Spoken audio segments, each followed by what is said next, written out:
everybody. Thank you for stopping by and listening live from Stadium Drive. A special phone interview with some boots on the ground in San Francisco as the Packers get ready to take on the 49ers there, week 4 of the 2015 season. And a mutual friend, Dan Carney, if you haven't met him, you should, a great individual, was kind enough to plug me into a guy who follows the San Francisco 49ers pretty closely over there. And he's kind of ready to give us an insight as to what's going on in there. And without further ado, it's Kia. Kia, how are you doing? Doing well. How you doing, Tommy? Good. Thanks for joining us, man. I guess just initial introduction is kind of what are some of your early memories or with the 49ers, and how did you become a fan? Been a fan since I can remember. I'm 26 years old now, and I'm come from a family of immigrants. My parents came here back in the 80s, and they moved to San Francisco, the Bay Area, and the Niners at the time were really dominating, and they were looking for a way to assimilate to American culture, and the Niners were right there for the taking. So one of my oldest memories would have to be 1994 Super Bowl against the Chargers. I was maybe 4.5, and watching Steve Young tear it up was pretty cool, I would say. So that's one of my oldest memories as a fan, and one of my oldest memories, period, is that game. That's awesome. Yeah. That's awesome. It was a good one. It's been it's been an interesting relationship between Niners Nation and Packers Nation. I mean, Holmgren coming from the Bill Walsh tree and the battles that they had over the years, and Mariucci going over you guys. So it's regardless of what side you're on, it's always a pretty fun matchup. I think it's kind of something that's often said, and maybe call it cliche if you want to use the term, but people are always just like, this is this year's team, last year's team was last year's team. There's no correlation. And sometimes that's more true than not, but you guys have undergone a lot of changes for a team. What's kind of your take on what's going down in the last calendar year with changes and kind of I guess up to this point? Honestly, pure devastation. I mean, I don't think I can't think of any team in the 4 major American sports that has gone through as much turnover of key players and key coaching staff than the Niners have. The expectations are low. Morale is low. Compared to how high it was over the last 3 years when Harbaugh was in town, it's a pretty drastic difference, I would say. And, I mean, look, players retire all the time. You lose talented players all the time. I think what makes us all stick to our stomachs is Jed York, the York family in general, their fascination with making the franchise profitable, even if that means putting a crappy team on the field. Even if that means putting a crappy... I mean, Jim Tomsula, I'm sure he's a classy, great guy, but let's be honest, he doesn't really have the resume to be an NFL head football coach. I think the fact that we are kind of poisoned from the top down, particularly at the top, that's really the disheartening thing. I mean, yeah. So I guess looking back, not asking to pick sides, but would you rather have Harbaugh here? I know, he could be tough to get along with, but was it more of a York problem or a Harbaugh problem, or who's the GM? It's Fran. Yeah, I know there was some beef there, and then there was even talk. My friend mentioned that some kind of said Tomsula kind of helped facilitate or help shove out the door of Harbaugh. Some of the beat writers were saying that the leak from the coaching staff, kind of like the mole, may have been Tomsula because he had been there from the early 2000s. He was the one guy that had been around, stemming back from, I think maybe even Mariucci's staff. Definitely Dennis Erickson. He's been around for quite a while, and I'm not sure how much truth there is to that. In terms of whose side I'm on, to be honest, we don't know what happened behind the scenes. The things that we do know is that Harbaugh's a frequent winner. He took a team that was largely the same team Mike Singletary had in 2010, took him to the NFC Championship game in 2011. Sure, he's a tough guy to work with. I don't doubt that, but I mean, as fans, we don't care about that stuff. I mean, we had an identity.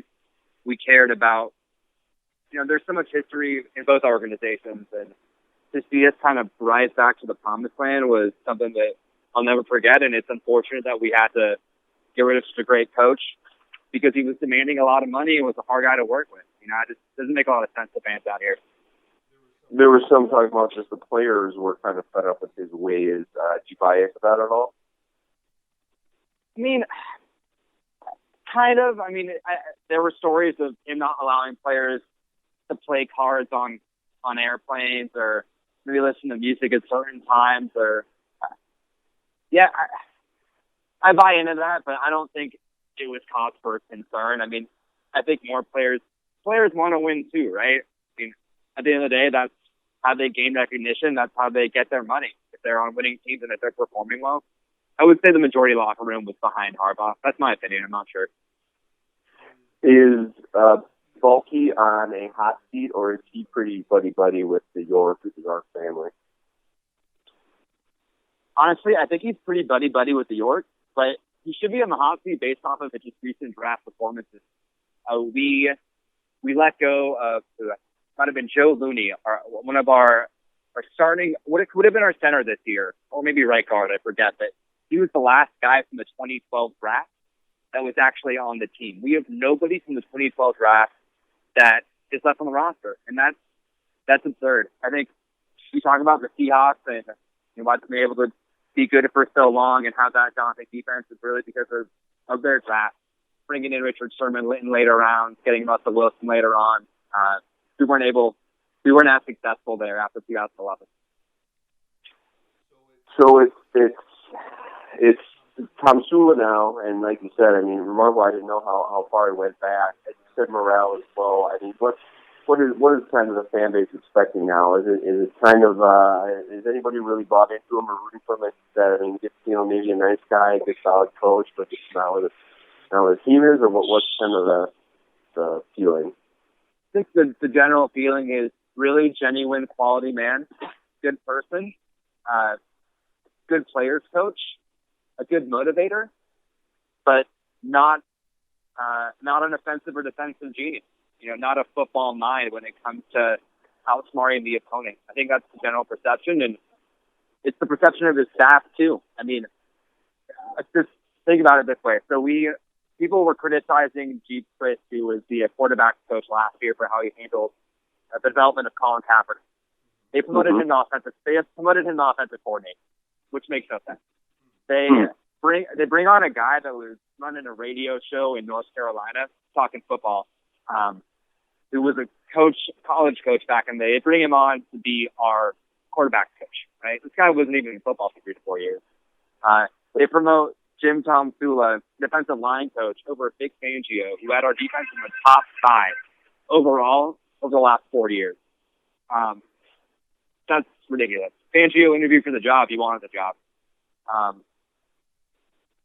So, yeah, wow. I mean, I think as fans what is our hope?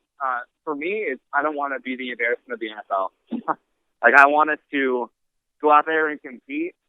I think we've all pretty much given hope of making a playoff run based on how the team has performed in the last 2 weeks. It's not looking great. We just don't want to be the laughing stock we were back in the mid-2000s when we first drafted out. I think that's the hope. Well, around here, a lot of predicted the Bears yet, so I think they I know you guys are in rough shape, but the Bears might be able to have that. But I guess most teams with the Bears, and with any team, starts with QB, and Kaepernick has given the Packers fits in the past, and I know he was knocked, or the offense was knocked last week by Matthew, I don't know how to pronounce it, Cardinals, just about the simplified league that they were coming. What's your kind of, from what you've seen of their offensive attack, so what is alerted to, is that unjustified, or is that are you kind of seeing a lack of creativity, or what kind of the state of Kaepernick and the offense? Because he's got talent. He's made us grit our teeth quite a bit. And I know he said he's getting more into his comfort zone this year of what he did with the read option and everything. Where is that all headed? Is there still a future this season and down the road for him? I think Colin Kaepernick has an immense amount of talent, and I've seen him mature quite a bit as a person and just how he does the media this year. He has all the tools to do well.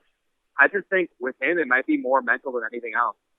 After the pick six he threw last week, the second pick six he threw last week just seemed shell-shocked, and he couldn't really recover. And in terms of the offense being overly simplified this year, that may well be the case. They're handing the ball off to Hyde quite a bit. I haven't watched any film. I don't really know what the receivers are doing out there. I'll take Tomsula's word for it, though, in that they've kind of changed the game plan to fit Kaepernick's strength. I think he's going to have a good game. I think he's going to bounce back. I expect, he's probably going to maybe throw for 200 yards passing, run the ball a little bit, maybe get to 75 yards on the ground. The problem really, Tommy, comes down to the offensive line. I mean, if no quarterback throws well when they're under distress, and the right side of our line, Jordan Devy and Eric Ayers, scrubs, man. Total scrubs. Devy was cut by the Patriots. He became our starting right guard. A week before the season. Ridiculous. If you watch the game on Sunday, you're going to see a lot of pressure coming in from the right side, a lot of penetration up the right side in the middle. Marcus Martin, our center, hasn't done that well either, I would say. So yeah, Cap, he doesn't have time to throw, and he's stuck in the pocket. He's going to make mistakes.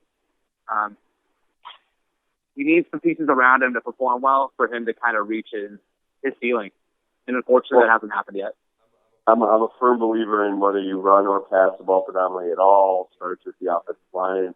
I'll be honest, we talked about it on our show last night.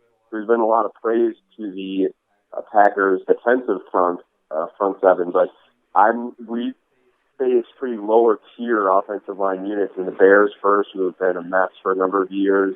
Seahawks, I'm sure you know, they've had some musical chairs going on, and then the Chiefs, and they're just guys coming back from injury and just guys not performing up to the level and expectancy. So I think it might have been a case of being able to look into the opponent's been bad, but now you say there are some really problems there. I mean, I would expect the same. We can perform when it's there, but I'd still like to see us go up against the top tier unit because there are still some issues. How did that go for Hyde? Because there's like the hype on him. Guys play fantasy, like what he does, and he's obviously getting a lot of carries and everything. What's your scoop on Hyde? Well, after week one, he looked incredible. We were like, wow, this guy is going to be the next big thing. He might save our season to the point where we can maybe get a wild card spot. I still think Hyde has immense talent. Again, it comes back to the line. If there's penetration, he's not going anywhere. I think he's incredibly elusive, really great agility. If the line holds up to the point where he can get across the line of scrimmage, I think he has, after AP, Latavius Murray, and believe it or not, I think Melvin Gordon, he has the most yards after contact. So he's really hard to bring down. He's a super, super violent runner, which bodes well. I mean, if the game is ground and pound with the Niners, and if the offensive line can hold up, we can compete in games. We can control the time possession. Again, it just comes back to the line every time. I mean, if they can't block for him, then he's not going to do anything either. Absolutely. Interesting. Is there any kind of hidden gem or something else you're looking on your offense as far as tight ends, or maybe what Kaepernick could flourish at, or kicking it out, and losing Crabtree and Bolden? Even if he's getting up there in age, I still think he's a tough as nails, dependable guy. What else is kind of something that piques your interest, good or bad, I guess, on the 49ers offense? On the offensive side of the football, Reggie Bush is going to be back in this week, so he hurt himself on the first drive, week one. It's going to be good to see him out there as a third down back. I think he might stretch the field a bit. Look to see Kaepernick take Torrey Smith deep a few times this next game. They didn't really use him at all last week, and I think he kind of was a little bit nicked up. So, I mean, I think every team that faces the Niners, they're expecting run, and they're expecting it a lot. We haven't really used Torrey to stretch the field like we wanted to. So I think that's one thing I'm excited about. Hopefully him and Kaepernick can show some kind of strength the next few times. Excellent. Let's flip to the other, the third side of the ball. It's still big up special teams, but was kind of slipped my mind. I kind of didn't know. Mancini kind of alluded to there with the in charge of the 49ers defense. What was the thought coming in, and what has been the thought 3 games into the season? They call him Mangenius, right? So I think the thought coming in was this guy knows football. Excited to have a reputable coach on the staff after some of those mishaps I mentioned on the offensive side. And after week one, I mean, the guy, he had a great plan in place. We put a lot of pressure on Teddy Bridgewater, made him uncomfortable, got a lot of sacks on him, got a lot of pressure. I think we split 35% of the time, something ridiculous. Fangio never blitzed. He was a man that was in love with the standard packages and sitting back playing some zones. And then, after losing 2 consecutive games by 40-plus points, obviously we're not as excited about Mangini. I think, again, there it comes down to the trenches, too. If we can't get consistent pressure on quarterbacks that are to the degree of excellence with someone like Aaron Rodgers or Ben Roethlisberger or Carson Palmer, we're going to get torn up. And we haven't been able to get pressure in week 2 and week 3, and that's been kind of that's been the death of us, I hate to say. There's been a little bit of regression on the defensive side of the football, too. Eric Reed, our safety, he's looked out of sorts a bit, missed tackles, missed coverages. Navarro Bowman has been the one bright spot. I mean, it's good to see him back on the field. I was going to say, he came back from that was a rough-looking injury that he suffered. So is he back in action? Yeah, I mean, he was interviewed after the game last week, and he even said, I'm nowhere near 100% in terms of at least where he wants to be. So that's a bad sign and a good sign. I think it means that he's still improving, and eventually we'll get back to his form. But yeah, that was a brutal injury, so it's nice to see him on the field. What kind of taste in the mouth did the Borland ordeal leave with fans? Is there a mutual respect, or is get that out of town kind of thing? Mutual respect. I mean, guys watching out for his own well-being. At that point, Harbaugh was already gone. I think maybe Patrick Willis is retired too. I'm not sure if Borland had left before that or not, but shit had already started hitting the fan to the point where we were already in that negative sort of mindset where it wasn't so much of an additional hit. But respect to him. I mean, if he wants to take care of his body and make a living some other way, I think the fan base is okay with that. So let's kind of for this Sunday kind of wrap it all up. What is kind of your vision on the course of the game? What kind of will be deciding factors? What you'll be paying most attention to, and what will be the outcome? I mean, I think for Niner fans, the focus is going to be Colin Kaepernick. How is he going to bounce back from a really, really horrendous game? Is he going to be able to take control and make this offense move down the field? Or is he going to continue playing poorly, and is this whole thing going to snowball on him, really? I think that's what we're looking to. I think Aaron Rodgers is going to have a hell of a day. I think he's going to pick us apart. Unless we can get pressure on him, I think he's going to perform really well. And fortunately, Tommy, I don't think it's looking good for the Niners. I think we lose by 3 scores.